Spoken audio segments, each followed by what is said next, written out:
welcome back to my channel. It's good to see you here. It's me, Jody Ann, and we're going to go over the Magician card today on Tarot Talks. Now, this one is a companion, a visual companion to the podcast I've been doing called The Witching Half Hour or So. What I'm going to do here is show you the cards that I break down in the lesson on the podcast so that you have a visual companion to what's happening there. First off, as always, I'm going to go into the Tarot de Marseille. It really is the oldest deck, as far as I understand, we have. A lot of people refer to the Rider-Waite-Smith deck because that is the most common deck. But before the Rider-Waite-Smith deck, we had the Tarot de Marseille. And this is their magician. Their magician has everything that most magician cards have. I don't think that Pamela Coleman Smith went too far away from this. She just kind of made her magician a little bit cooler. You can see that he has his table laid out before him with all of his esoteric tools. And in his hat is the figure 8. Now, in more modern decks, we often see that figure 8 put above the magician's head, not as a hat, but like as a cool crown chakra enlightened thing. And you can see it here in this steampunk deck. You still have everything that's in the original magician. He has all his tools, but his altar is not a wooden one. His altar is actually his sacred circle that he's cast on the floor. There's his pentagram right there, and his wand is there. The sword is in his hand, as is the cup. Now, the magician always talks about being empowered. That's what he means divination-wise in your deck. The magician is a card of empowerment. He has all the tools he needs to get anything manifested that he needs. The archetype of the magician calls us up to use our tools and stand in our own power.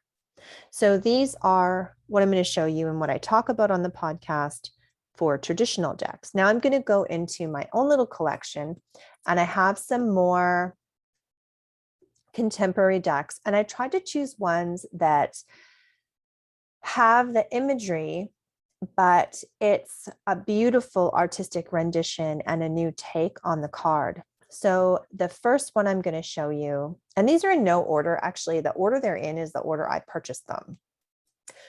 This magician has been illustrated as a female magician. She's this beautiful fairy.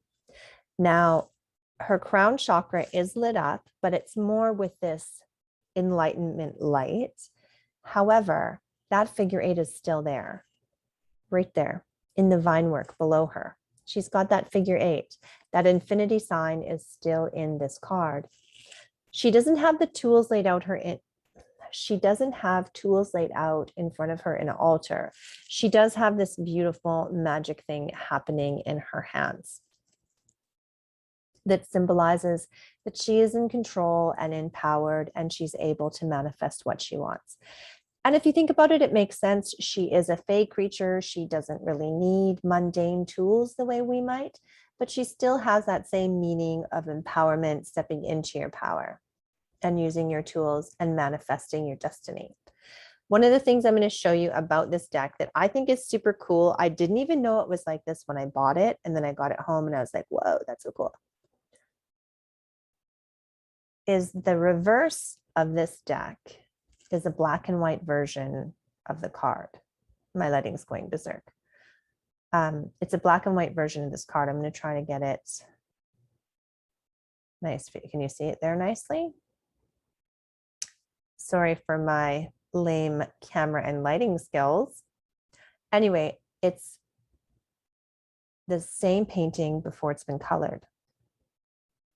If you were someone who read reversed, this would be a fun deck because you've got a black and white version and a color version of the same cards.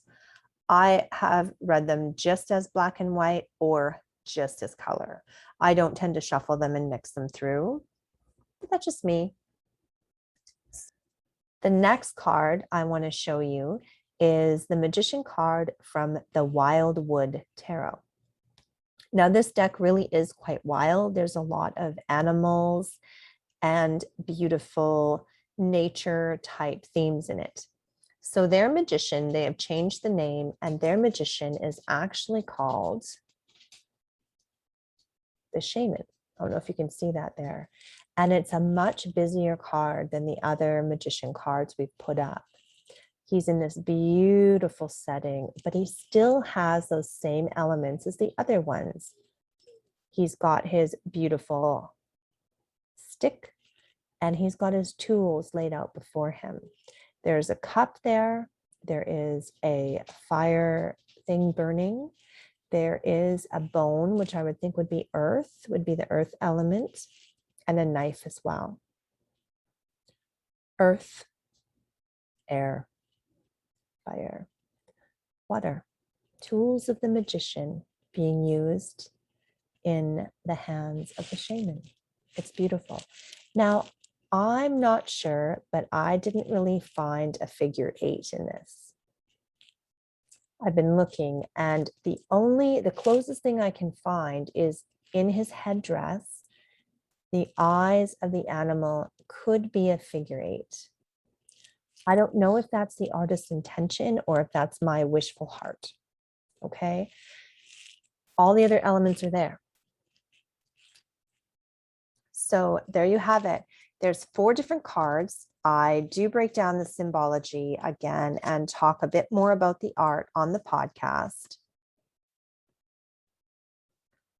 4 magicians, 4 cards, same meaning, right? It's one of my favorite things about the tarot is the way that we can have these beautiful archetypes represented by so many different artists and so many different interpretations of what that meaning should be when we make a beautiful painting out of it. Hope you have a great night, and I will hopefully see you soon. Subscribe and come visit me over on the socials. Okay, talk to you soon.